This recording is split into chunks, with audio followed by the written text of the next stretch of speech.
So the Tomb has released 4 Black Ops 6 zombies, and it has released without its controversies, varying opinions, strong opinions, both positive and negative. So today, what I thought I would do is go section by section about the new features of this map and tell you how I feel overall. If you guys enjoyed this video, make sure to leave a like and subscribe.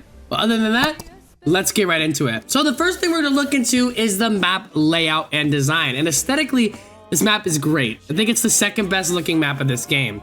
I think that Terminus is better looking, and I love a lot of things about Terminus, but I also love a lot of things about this map as well. The only thing that I really have a big criticism of when it comes to the look of this map is when you go into the Dark Ether and look past all the really nice animating rocks and stuff like that, it's a still image on the top.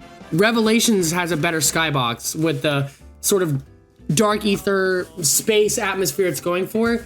I think that the still image on the top here looks bad. I don't like it at all, but I do like the rocks and the moving pieces and the moving around mushrooms, stuff like that. That's cool. And the overall Dark Ether area looks great until you really look up and see the 720p skybox. So skybox is a bigger issue in the Dark Ether area, but other than that, the different lighting and the darkness from the tunnel compared to the brightness of the dig site compared to the psychedelic, euphoric sort of atmosphere that the Dark Ether has, it looks amazing. I really love how it all kind of ties in together. It's beautiful, and that's why I gotta give it all the credit it deserves, because it does look great. And then when it comes to map layout, the layout's nice. It's a little bit bigger than Liberty Falls, has a little outside area, and it's definitely bigger than Liberty Falls. Not a little bit, it's definitely bigger. It's laid out very well with the 4 portals going to the 4 different sections. It's a very simplistic layout, an outside circle with an inner area that you can teleport from all 4 of the sides of the circle. It's great. I think it plays great. I love everything about it. And I'm a big fan of the layout, the aesthetics. This map really gives a great letter grade for that. Next, we're gonna talk about the Wonder Weapon, the return of the Ice Staff, one of the greatest Wonder Weapons and most beloved Wonder Weapons. Let's be honest, the Ice Staff is this game's Celtic Shack. I mean, it's okay, it's really good upgraded, but the base version of the Ice Staff shoots 1 zombie, doesn't kill zombies past round 10. It's trash. And even the upgraded version, it doesn't use as many bullets, thankfully. The charge is longer, I don't know why.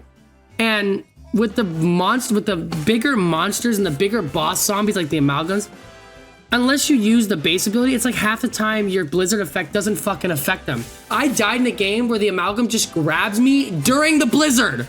What the fuck? I'm so sick of the amalgams, and we'll get into that later, but the Ice Staff is okay. I like the process to get it. I think it's actually really good. The crystals, the soul box sort of step that we get, the little escort, although it just goes in a big circle. Then you have the Roman numeral step, which I think is cool. So I do like how we get to the Ice Staff. I think that's done very well. But in terms of like the actual gun itself, it's not nearly as good as it used to be. The base one shot is horrible and the upgrade shot's good. It's obviously great and it looks great, but doesn't last long enough. It doesn't last very long. It's like, why bring back an old Wonder Weapon if you're gonna nerf it? I never understood that about games. They did that in the Ice Staff. Don't know why they're doing it here. So overall, the Ice Staff, it's okay, but I've never understood bringing it back, nerfing it, and only bringing back 1 of the 4 staffs. So that's an interesting thing, but yeah, I guess it's okay. And then let's talk about the new perk, Death Perception. Death Perception, I'm just gonna get it frank here, is a new perk technically, but we've seen it before, right? We saw it in Black Ops 4, we saw it in Cold War. This is the worst perk in the game. Worse than Melee Macchiato, worse than everything. It sucks. I do not like it. I think it's trash. I think the base ability is trash. I think the augments are trash. I think everything about this work is absolute dog shit. It fucking sucks. Death Perception, the machine's cool. The idea is interesting, sort of a walls idea, being able to see zombies through walls.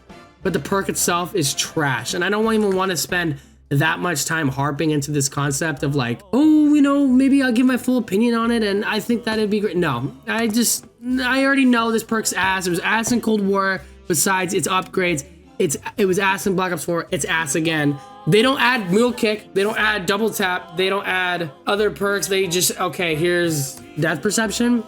Like, I'd rather have new perks than return of old ones. But if you are gonna return old ones, at least make them good. This one sucks. Bolt Trade's way better than what this was. Hopefully in the next season or whenever we get the next perk. It's not a rehash, and if it is a rehash, it's better. Now let's talk about the setup of the map. Well, first off, the map is simple to set up. You walk in, you go through a couple doors, and you get what you get, and you don't throw a fit. I think the setup is great. It's very simplistic. You go into the center, you get the pack punch. The setup not much to do. The ice staff, it's a fun quest. We've already talked about that. And everything else as well is good as well. The doors are expensive. There's only 3 doors to pack a punch. Cool with that. 6 doors total on the map.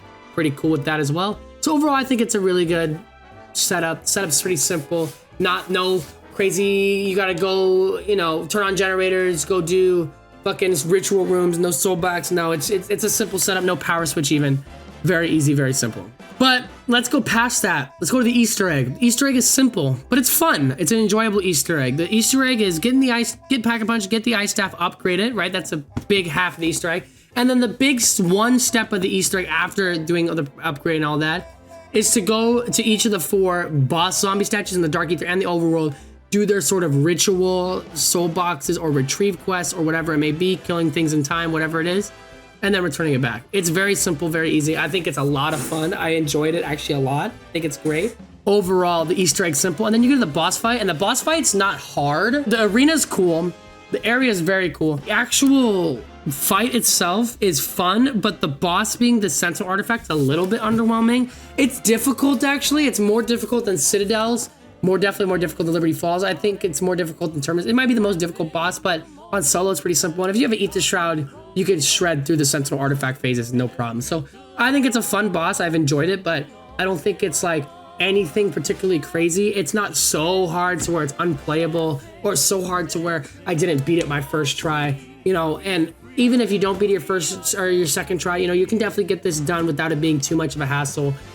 It's way harder on the co-op because your damage toward the Sentinel artifact is so much more and you need all 4 people focused at once. Like, if I was going to do this boss in 4-player, I would want everyone to run Ether Shroud and run the ability where you can shroud everyone around you.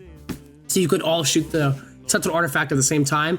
I just don't like that the damage isn't really showing unless you do the, like, elimination ID, like, damage ID signal. But if you're playing the classic mode, it's hard to see that you're doing damage. Like, there's a little icon on there, but the health bar on the top doesn't go down far enough to where, like, it actually shows me that I'm doing shit.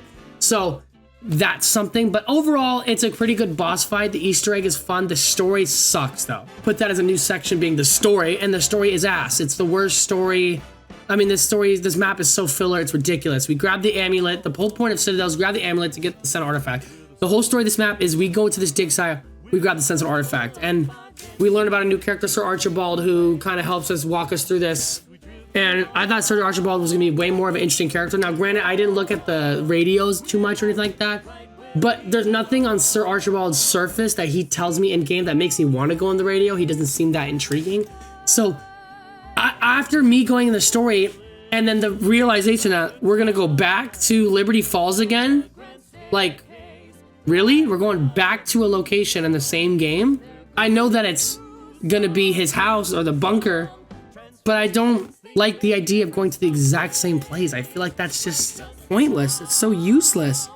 I don't like it at all. I really don't. I think, I mean, I want to see what's next in store, and I want to see more about the Liberty Falls spot, because I think that it was underutilized, the story of that, what that location could have been. I still think going back there's a stupid idea. We could have gone to a brand new area, and they just had to bring it back. It's not laziness to me, but it's just like, it's like rehash. I don't want rehash. I want new spots, you know. And the tomb, and this is a thing, a whole theme with the tomb. Overall, if we just go into the overall thing of this map, it's just rehash after rehash after rehash. There's nothing fucking new. Like, even everything that they're putting as new in the blog post, it's like, new perk, oh, it's Death Perception, we've had that before. New enemy, oh, it's the Mimic, we've had that before. A new Wonder Weapon, oh, it's the Ice Staff, we've had that before. New soundtrack, oh, it's the Origin soundtrack, we've had that before. Boss fight, oh, we've had the Sentinel artifact before. It's just rehash after rehash after rehash. Now, granted, I am not super critical on this map because I'm not judging it as a Terminus Citadel type map. I knew this map wasn't going to be all that going into it. I knew this was going to be Liberty Falls. People have this weird idea that this map was going to be Terminus. And I know that they didn't like strictly explain it a lot, but they did say in the blog post that it's a Liberty Falls style map. I just wish that they were a little bit more apparent with it. But if you saw that it was Liberty Falls, like this map was similar to Liberty Falls, and you were walking into it expecting a full-fledged DLC in January after we've already had DLC 1 come out, that's kind of on you. Like, I never came into this map expecting some masterful thing. I didn't even think there'd be a boss fight. I'm not surprised there's no intro cutscene. I'm surprised the outro cutscene's barely anything. It's whatever. It's a fine Easter egg, it's a fine map, but the map overall screams rehash. The boss spam is way too fucking much if we're gonna go into negatives, way too much. Some really cool side Easter eggs in this map. I really like the golden armor Easter egg, the free ether tool Easter egg. I like the way you get the ice staff, but this map screams rehash. It's really what it does. It screams custom zombies used assets is what it screams. And I'm not shitting on the map. Like I said, I knew that this map was not going to be all that. If you were going into this map thinking this is going to be Terminus, you're obviously going to be disappointed. This map is not good if you're going into that. But if you're going into a casual map that you can play every once in a while, this map's okay. So I know on my TikTok, I gave it a 5 out of 10, but I think a 4 out of 10 is fair. This map is fun, but I never see myself really going back to play it. I love the idea of them adding survival maps into between the big maps. I think that's awesome. I hope they continue it, because the more the merrier, right? Quality with the quantity is what we want. But I don't think that this is it. I don't think that this is the way to do it. I don't think it's let's throw a bunch of old shit into a map and let's make a survival map. I think the best way to really have survival maps in there is use parts of the map that you're already playing, or at least give it its own identity. Something like Roasting House has its own identity. Liberty Falls, awesome small survival map. But like I said, if we got 2 more maps in this season, exactly like the Tomb, and then also on top, the 3 other DLC maps that we're supposed to get throughout the seasons, who am I to complain? I'm not going to complain. You know, you might say 4-year life cycle, 4-year game cycle. I don't care. I'm not going to complain about that. I'm not going to complain about more maps. I'm not going to complain about directed mode with this map. I'm not going to do that. I think that would be a little bit hypocritical for me and other people to say I've been wanting survival maps within the big maps, and then the survival map comes out and we're like, what the fuck? Why is this not a big map? I don't understand. I've seen that a little bit, and I'm not calling anyone out specifically. I don't know the names, but I've seen that a little bit, and I just don't think that's the right response to this map. I think the right response is this map screams rehash. This map screams, I don't want to say laziness, but this map does scream low effort. And if it's just supposed to be this fun map that we play a little bit with not too much implication, I'm okay with that. So that's why I give this map a 4 out of 10 and not a 1 out of 10. So that's all I have to say to you guys. I appreciate you guys watching. If you guys enjoyed, make sure you leave a like, subscribe if you haven't already. And my brothers in Christ, I will see you all very, very soon. And now, folks, it's time to say goodnight. We sincerely appreciate your patronage and hope we've succeeded in bringing you an enjoyable evening of entertainment. Please drive home carefully and come back again soon. Good night.